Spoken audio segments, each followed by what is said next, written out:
Salut les parents, cette semaine on va parler d'un sujet qui peut sauver ton couple, Oui. protéger tes enfants et préserver ta santé mentale. Wow. C'est en fait de poser des limites familiales.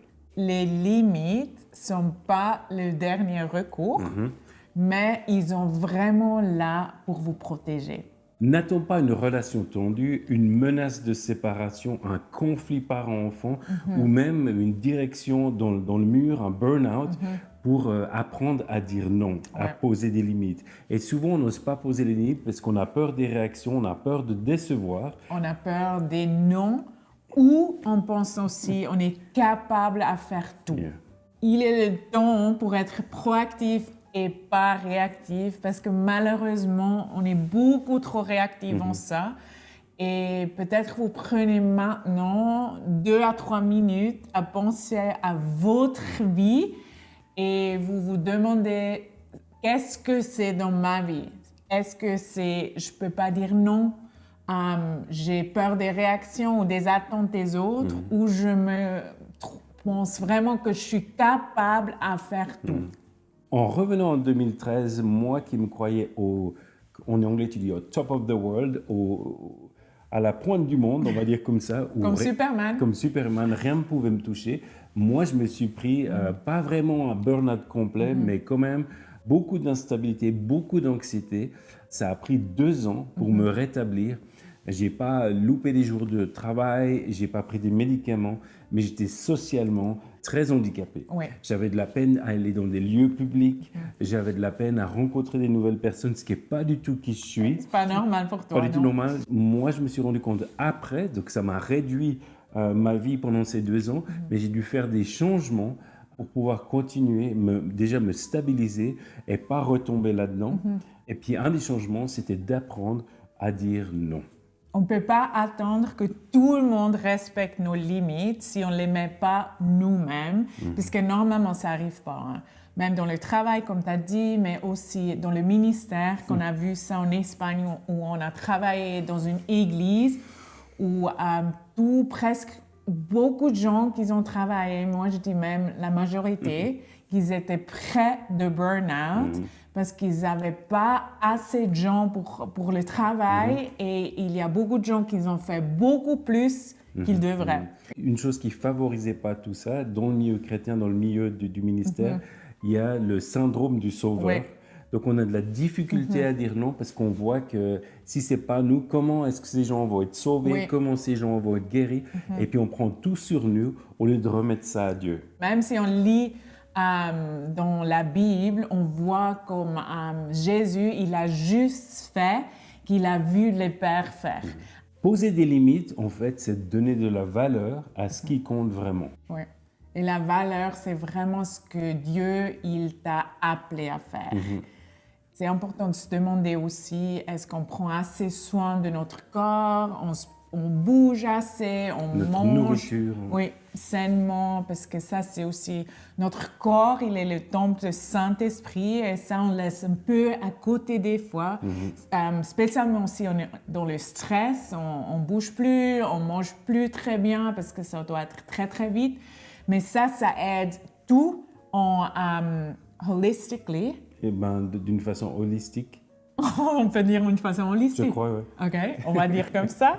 Le tout, c'est juste esprit, âme et corps. Et on ne peut pas oublier le corps. Je crois que c'est important à vous aussi de poser la question, comment je me sens dans mon corps? Comment est-ce que je le pousse trop toujours à faire quelque chose? Où je prends vraiment les pauses, je dors assez, je mange sainement, je fais le fitness ou je marche dehors. Comment c'est pour vous? Est-ce que vous avez assez de marge dans votre vie? Ça, c'est une question qui est quand même clé. Et moi, j'ai appris ça en tant d'être maman pour la première fois parce que j'ai vu, je suis aussi pas superwoman. Je peux pas faire tout et d'avoir quand même assez de patience et d'amour et la présence à la maison. Moi, je veux donner à mes enfants le meilleur ou la meilleure. Le meilleur. Le meilleur et pas les restes. Et malheureusement, j'ai quand même vu que j'ai donné beaucoup de restes parce qu'on remet à la maison, on n'a plus beaucoup parce qu'on a donné partout. Notre patience, notre amour, notre temps. Et après, à la maison, je n'avais pas suffisamment de patience ou d'amour pour mes enfants. Alors moi, là, je su que je devrais changer quelque chose. Et j'aime bien cette idée d'avoir une marge. Comment on sait si on n'a pas de marge? Souvent, on entend autour de nous simplement les gens, je passe d'un rendez-vous à l'autre, d'un truc à l'autre, j'ai jamais le temps de me poser. Et puis l'idée d'avoir une marge, c'est justement d'avoir des plages où on peut se ressourcer, où on n'est pas en fait avalé par le temps qui nous bouffe en fin de compte. Mais aujourd'hui, même ça, c'est comme un luxe. On n'a pas le temps. Et ça, c'est aussi, on se dit toujours, comment tu vois, mais j'ai pas le temps, je suis très stressée, c'est presque quelque chose de bien parce qu'on est très important et tout le monde dit ça. Et si on a le temps, c'est un peu suspect. On comprend pas, oui, si quelqu'un a ça. Mais moi, j'ai vraiment fait ma vie comme ça, autant maman, j'ai fait des changements, des grands changements. Et après, j'ai vu que j'avais vraiment le temps pour quelqu'un qui avait besoin de moi parce que j'avais cette marche. Et puis on dit cette phrase, quand je dis non à quelque chose, j'ai après la possibilité de dire oui à quelque chose qui est en fait important. Si je dis jamais non et j'ai jamais le temps, j'ai pas le temps de faire des changements. Donc c'est pour ça qu'avoir une marge, c'est de pouvoir dire non pour pouvoir en fait avoir son focus, par exemple sur sa famille, si on n'a pas assez de temps là-bas, ou sur d'autres choses qui sont peut-être plus importantes que de juste courir après des choses qu'on ne sait même plus pourquoi on les fait. Ouais. Et c'est juste pour notre santé aussi, parce que on n'est pas Superman et Superwoman, on n'est pas des sauveurs non plus. Un peu, quoi. Non, on n'est pas des sauveurs non plus. Alors, on va vite voir aussi qu'on est plus âgé, on voit on ne peut pas plus faire tout. Et c'est important d'avoir déjà cette santé, mentalement, physiquement, spirituellement, le plus tôt possible. Et pour ça, c'est mieux d'être intentionnel aussi avec ça. Quelque chose qui nous a aidés à travers ces années, c'est de comprendre les cercles d'intimité. C'est des amis à nous qui nous avaient passé ce concept. C'est en fait de se rendre compte que le cercle le plus petit, c'est le cercle de Dieu. Dieu est le centre, c'est le principal de notre vie. Ensuite, le deuxième cercle, qui est un peu plus grand, de l'intimité, c'est notre femme. Donc, ou mari, si on a. Exactement. Donc le plus important, c'est Dieu. Après, c'est notre femme. Après, c'est les enfants. Après, ça peut être les parents. Et les frères et sœurs. Après, nos très bons amis, les collègues et tout ça. Donc l'idée, c'est de se rendre compte où sont les personnes qu'on côtoie. Est-ce qu'ils n'ont pas trop de place? Par exemple, vous avez un ami que vous n'avez pas vu depuis 10 ans, qui est en fait à l'extérieur, assez à l'extérieur de ce cercle, qui vous dit « Je viens dans ta ville et je veux te voir pendant une semaine, on se fait une course de montagne. Ce serait l'idéal de tout laisser tomber, puis on se fait une petite semaine ensemble. » Peut-être que tu ne vas pas annuler, enfin c'est sûr que tu ne vas pas annuler tes vacances avec ta famille pour prendre du temps avec cette personne. Ça montre juste... Il n'y a pas toutes les gens qui ont le même accès sur ta vie. Ah, ça c'est bien dit. Oui. Oui, waouh. J'améliore mon français. Je trouve intéressant que tu dises ça parce qu'on a même vu des fois dans le ministère que des gens, ils avaient plus l'Église, en fait, d'aider les gens qui étaient au milieu, et il n'y avait même plus des fois Jésus au centre. Donc c'est un très bon moyen pour se rendre compte qui a accès à ma vie. Exactement, mais aussi je voulais dire, les missionnaires, on connaissait beaucoup, qu'ils ont donné l'accès à tout le monde d'autre, mais pas à leur famille. Et ça, ils ne diraient pas, parce qu'ils disent quand même, ma famille, après Dieu, c'est le centre, mais le temps, ça montre. Combien de temps tu passes en aidant tout le monde d'autre? Combien de temps tu passes à faire un ministère ou prier pour quelqu'un et tu n'es pas là pour l'anniversaire de tes enfants, ou tu fais peut-être jamais un date avec ton mari? Une sortie en amoureux avec ton mari. Ça me fait toujours les attention, parce qu'on dit beaucoup que notre famille, c'est très important, mais notre temps, ça nous montre. Et des fois, on peut aussi demander à nos enfants ou aux teenagers comment c'est pour eux. Est-ce qu'on est assez là? Est-ce qu'ils aimeraient mieux qu'on est plus avec eux? Ou s'ils nous voient partout courir à faire des autres trucs? Ça, c'est une bonne question à demander. Et de voir ces cercles en images et peut-être de mettre les noms des gens à l'intérieur, ça nous aide à poser des limites. Oui, ça, nous, on l'a fait au début. On a même printé. On l'a imprimé. Oui, imprimé. Comme ça, on le voit aussi. Ouais, on peut se Ça rendre aide. compte en fait qu'il y a peut-être des changements à faire. Évidemment, on est appelé à aimer tout le monde, mais on est, comme disait Shamira, pas tout le monde a l'accès à notre vie. Oui, même Jésus, il a aimé parfaitement tout le monde, mais il avait quand même ses 12. Ouais. Et même, il se retirait pour être avec son Père. Ouais. Alors, nous-mêmes, c'est important pour nous aussi de faire ça. Par exemple, il s'isolait pour préparer une mission.